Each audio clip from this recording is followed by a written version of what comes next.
to part 2 of the main armies. So, the last part 1 was about the Axis powers, Germany, Italy, and Japan. But now we'll be talking about the Allied powers. Okay, so number 1, Great Britain.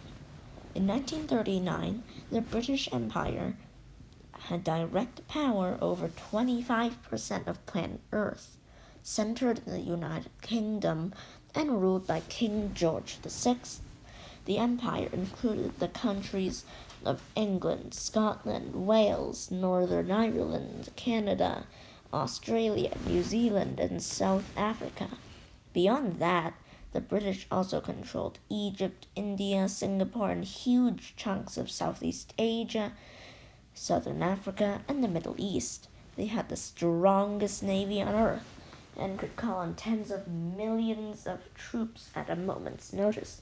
However, World War I had been kind of a sore spot for these guys, and nobody in Britain was all that excited about getting involved in another planet-spanning war. The Prime Minister, Neville Chamberlain, did everything he could to try to let Hitler do his own thing, but as the conflict heated up, Chamberlain was thrown out of office in favor of his biggest political opponent, Winston Churchill. This guy was an awesome, crotchety old cigar-chomper known as the British Bulldog. Churchill had been a cavalryman in Africa and was First Lord of the Admiralty early on during World War I, and was determined to fight as hard as he possibly could against the scourge of Hitler. Okay, the next ally, the Republic of France.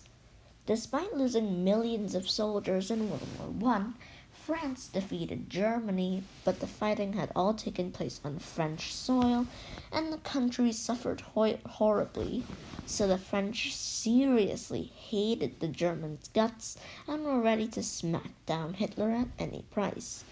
By 1940, France had rebuilt one of the largest and best equipped armies in the world, with nearly 6 million soldiers standing ready. They were backed by tanks and warplanes, all situated along the Maginot Line, a crazy network of concrete forts, barbed wire, and impenetrable bases that spanned the length of the France-Germany border. They didn't want to fight, but they were ready. Okay, so next, the Union of Soviet Socialist Republics. The USSR was made up of 15 republics, from Ukraine to present-day Kazakhstan, all unified under the general control of Russia, which was the largest and most influential of the republics. The Russians, it's not technically accurate to call people in the Soviet Union Russians, but we do it anyway, had an all-powerful king known as the Tsar, until 1918, when a bunch of communists whacked him and seized power. The beginning of the movie Anastasia is supposed to show how this happened, but it wasn't actually like that in real life.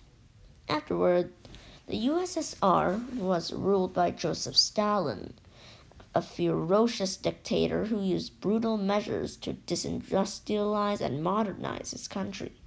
Millions died from his forced relocations and straight-up executions, and anyone who had a problem with him had a nasty habit of disappearing in the middle of the night and waking up in a freezing cold Siberian tundra work camp.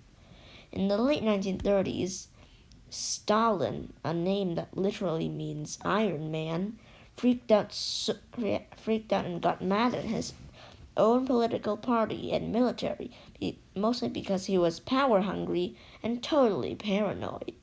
He had popular communist leader Leon Trotsky assassinated, massacred large portions of his political cabinet, and ordered the execution of over 2/3 of the generals in the Soviet Red Army.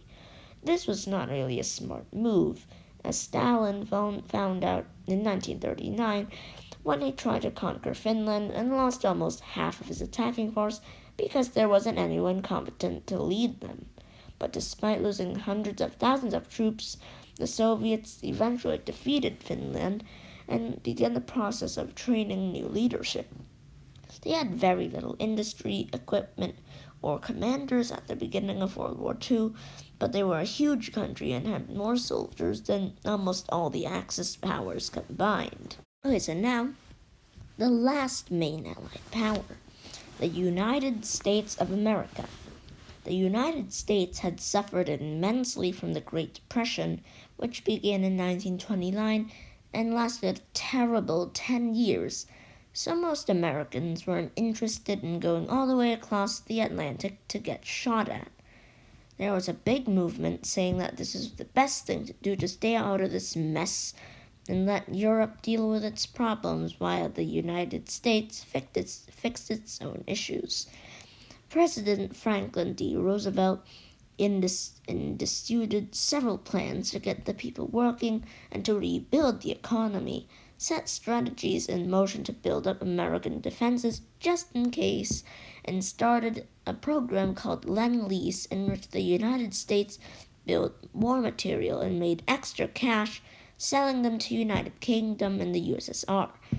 Hitler wasn't a big fan of this, but both Germany and Japan saw the States as a sleeping giant and didn't want to get America involved in the war unless they really had to. The United States had a disadvantage because it was so far away from all the fighting, but it had a crazy, powerful industrial sector that allowed it to build more tanks, aircraft, and vehicles than anyone else in the world.